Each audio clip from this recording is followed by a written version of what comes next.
Hello and welcome to Mr. Market. This is the latest addition to Yasir Mahmood Classroom's interactive and educational videos.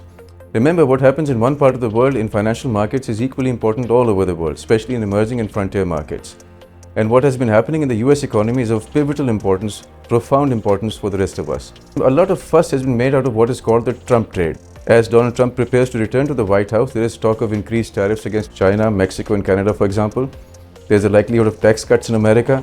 And there's also a lot of noise about the rally in cryptocurrency.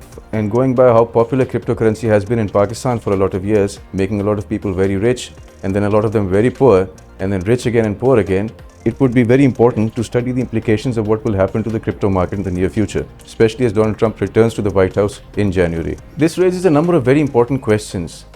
Is this a seminal turnaround moment for Bitcoin and cryptocurrency? Or is this just a flash in the pan, something that comes and goes away after making a lot of noise and grabbing headlines? Going by what many major market intellectuals and investors say, there's not much hope to be held with Bitcoin. Warren Buffett, for example, often regarded as one of history's greatest investors, has simply dismissed Bitcoin as rat poison squared. His partner, the late Charlie Munger, used to call it stupid and evil.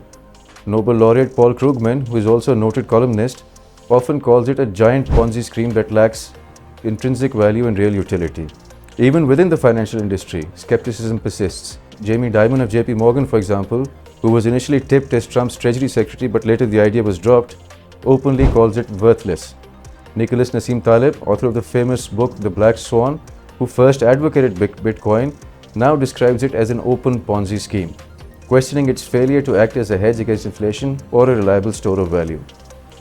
So why does Trump favor it so much? One reason is that it resonates very strongly with his support base because it reflects his focus on freedom from regulatory control. His critics, however, argue that this stance lacks depth and is typical of his headline-grabbing mentality.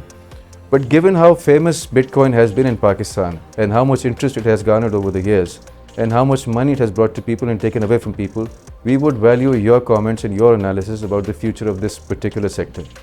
So please share your views with Mr. Market. Thank you.